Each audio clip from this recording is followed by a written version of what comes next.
And ఇప్పుడే మీరు కొంచెం తన గురించి మాట్లాడుతూ యునో దట్ ఎమోషనల్ ఫీలింగ్ వచ్చింది and we can see that on stage కూడా అనమాట. చాలా ఎమోషనల్ అయ్యారు. వి నెవర్ సీన్ రాజమౌళి గారు లైక్ దట్ అని. అది కంప్లీట్ డిఫరెంట్ ఇదండి. అంటే ప్రమోషన్లో యాక్చువల్గా నన్ను ఎక్కువ పెట్టొద్దని అడిగా. అంటే అందరికీ వీడియోస్ అవన్నీ చేసాం. అవును, ప్రతి టెక్నీషియన్కి సెపరేట్గా సాంగ్ అన్నీ చేసాం, అందరికీ చేసాం. అందులో నాది పెట్టొద్దన్న, నాకేం చేయొద్దు, అది పెట్టొద్దంటే. ఎందుకంటే ఈవెంట్ అంతా నేనే డిజైన్ చేస్తానని తెలుసు అందరికీ. నా గురించి నేను పెట్టుకున్నట్టు ఉంటుంది, అది వద్దు, అది అవాయిడ్ చేయండి అంటే మా పిల్లలు గొడవ చేశారు, కానీ నేను స్ట్రాంగ్గా వద్దని చెప్పేశాను.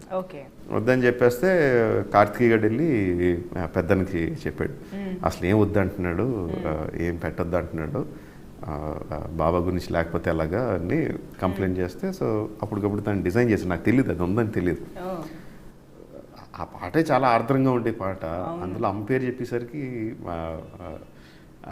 ఆగలేదండి అసలు. సరే ఇదైతుందంటే మా అమ్మతో మా కజిన్స్ అందరికీ కూడా ఒక రిలేషన్ ఉంది. అమ్మ అందరికీ బాగా వండి పెడద్దండి, వాళ్ళకి ఇష్టమైంది.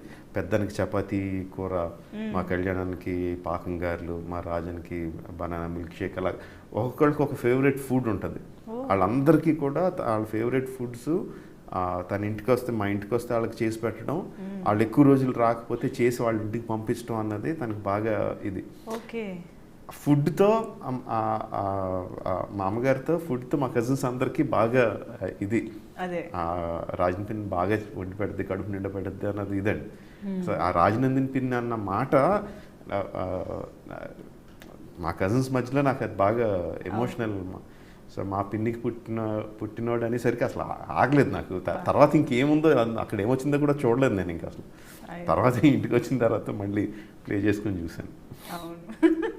మీ డాటర్ ఎమోషనల్ దానికి అసలు మామూలుగా నువ్వు అంటేనే దానికి ఏడుపు వచ్చేస్తుంది. చాలా సెన్సిటివ్ అది. వాళ్ళ నాన్నమ్మ అంటే చాలా ఇష్టం, నేనంటే చాలా ఇష్టం, ఇద్దరంటే ఇష్టం. సో ఎవరికి అంటే మా ఫ్యామిలీలో ఎవరికి ఆగలేదండి. అంటే మీలో ఆ ఎమోషన్స్ ఉన్నాయి కాబట్టి కథలో కూడా అలాంటి మంచి ఎమోషన్స్ చూపించగలుగుతున్నారు. అలాగేం లేదండి, మన ఎమోషన్స్ ఎవరికన్నా ఎమోషన్స్ అమ్మ ఎవరికన్నా అమ్మాయి కదండి దాంట్లో. But it was a lovely moment మా అందరికి, అదొక మెమరీ అయిపోయింది. ఎనీవే, బాహుబలి చాలా కాలంగా ఎదురు చూస్తున్న సినిమా త్వరలో రిలీజ్ కాబోతుంది. ఇది కంక్లూజన్ చూడబోతున్నాం. ఇంకా పార్ట్ 3, పార్ట్ 4లు కూడా ఏవో వినిపిస్తున్నాయి. ఈ సినిమా దాంతో అదే అని మీరు డిక్లేర్ చేసేసారు కాబట్టి we are waiting to watch eagerly.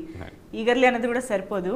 But thank you so much Rajamouli garu, ఇన్ని విశేషాలు మాతో పంచుకున్నందుకు. యాక్చువల్లీ బాహుబలి గురించి మాట్లాడాలంటే ఈ కాస్త టైం సరిపోదు. మీరు ఎన్నాళ్ళు చేశారో అంతసేపు మాట్లాడవచ్చు. సో ఇంకా చాలా చాలా విషయాలు ఉన్నాయి మాకు తెలుసు. ఐ థింక్ సినిమా చూసిన తర్వాత we get to know. Thank you so much anyways for being with us.